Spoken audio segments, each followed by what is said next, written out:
him yelling at me about how ungrateful I always was, etc. Unfortunately, I forgot where we were and didn't keep the volume down at all, and some time later there was a knock at the door. I didn't know who it could be. Some dumb part hoped Lola, though I knew it wasn't. It was two officers, answering to a noise complaint from one of the neighbors. Feeling stupid, I plainly explained that no one was hurt and we were having a heated argument, but that no one was in danger. I did let them look around and talk to my mom and brother, but my aunt spoke up when it looked like they were just going to give us a warning. "Actually, I think it's good that you're here. My nephew has something he'd like to report." She motioned to Ian, whose eyes looked between her and the officers quickly. My aunt still looked as angry when she first arrived, but she was glaring at Ian. "You know, hypothetically, if someone touches or hits you without permission or justified reason, that's something you can and should report. Is there anything you want to say?" There was silence, eyes moving to everyone around the room. My aunt didn't look encouraging in a report. It hit me that she was calling him out. I stared at him. His eyes were bulging. He looked as panicked as the other night when he was trying to get away from Lola. One of the officers asked if everything was all right, and like clockwork, Ian started bawling his eyes out. My mom asked him what was wrong. I told her she had to stop babying him. "He's been lying to you guys." My aunt asking him again if he had anything to report. "You were up in arms against this girl this morning. Where'd all that fire go? Did she hit you or not?" It took a while of us pushing him, but he finally admitted to the room that he didn't have anything to report because he didn't feel like she'd be rightly prosecuted. His next story sounded closer to the one I knew, where he admitted to knowing Lola had gone to sleep and wanted to scare her so she'd wake up. I still don't believe his reason why he wanted her up. That he put on a mask. I asked if he knew she had a phobia. He said he knew she found them creepy, and that no, there was no one else in the room with them. He couldn't get any of our friends to agree to the prank, so he did it himself. He said he started making sounds against the wall. The bed was against the wall and then got close to scream in her face. He said she woke up and surprised him because he thought the stress and panic would cause her to scream or hide, but she went for his throat instead. He described his beating to everyone in the room, some of which I saw had the officers look at each other then back at him. Then that's when I pushed the door in. The door wasn't locked. I just panicked and didn't think to use the doorknob properly. I just threw my body at the door, and the rest of his story is what I was there for. I'm sure if the police weren't there, I would have hit him. I know I would have. My mom started crying even more when he said she was sleeping, a fact that changed his entire story, and my aunt chewed him out, everyone scolding him for his stupidity and asshole behavior. While the officers explained that it sounded like if what he said was true, Lola acted in self-defense, and that not only was what he did juvenile, but one of the officers asked my mom's permission to question him more as his behavior was concerning and they wanted to make sure he wasn't a danger to himself or others. My aunt and I told the cops he was 22 at the same time, an adult, and they didn't need her permission. He looks a lot younger than he is. Upon hearing his age, one of the officers sat down with him and asked him to talk through his thought process, and the other officer explained to my mom and aunt that Lola could press charges given Ian's story. My aunt still looked pissed while my mom cried about being confused and over her baby. My mom literally looked at me and said she didn't understand how her baby could do this. I already knew I was deep in the bullshit of this family, but I realized that I couldn't grow in the earth that poisoned me, and I needed to get away if I was actually going to get better and stay better. My mom kept fussing with my aunt and another uncle on the phone crying over the drama while I texted a friend of mine who lives across the city if I could stay with him. I was feeling overwhelmed with all of them and didn't want to be within a few minutes of the source of the problem. I also wanted to give myself space to think and understand with a clear head. I'm typing this between breaks of me packing. My aunt saw me in my room doing this, but she didn't stop me. She only asked me if I'd spoken to Lola about this, and I told her I haven't yet, but I had plans to later on. She told me she was sorry for believing my brother without listening to any other account and that she hopes Lola is okay. So then it was just me in the apartment. The cops left after taking a statement from my brother and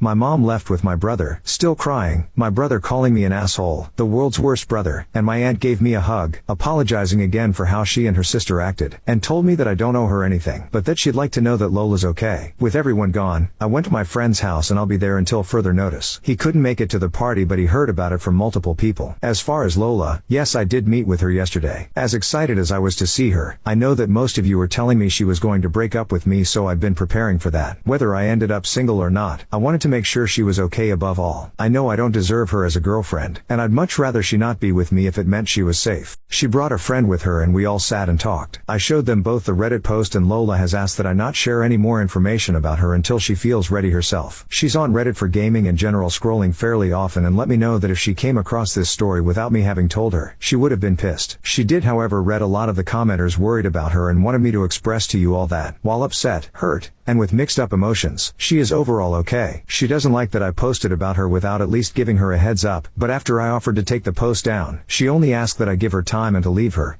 personal life and opinions out of anything beyond what I've already said here until she says otherwise. In short, She did break up with me, and when I told her about the police telling us that she could press charges, her friend laughed and told me that they were more than aware. She thanks everyone for their concern and told me she really hopes we both learn from this. This section was approved by her. So yeah, unless I'm forgetting something, that's all I have / can give right now. My mom has been calling and texting me, telling me that this Yahoo ordeal has made Ian and her a wreck and she can't believe I'd let a girl do this to us. I blocked my brother right after he left my apartment, and I just blocked her. My aunt has let me know she'll talk to her, but I don't know how that's gonna go. I understand that it isn't what everyone wants, but none of this is anything I want either. To everyone who has nothing but bad things to say about me, I get it, I'm an asshole. I appreciate any and all advice I've been given. I'm gonna be taking a break from not only the BS in my life but this Reddit stuff talk. I know I have a lot of growing to do, and I can't do that in this environment. Thank you again to everyone.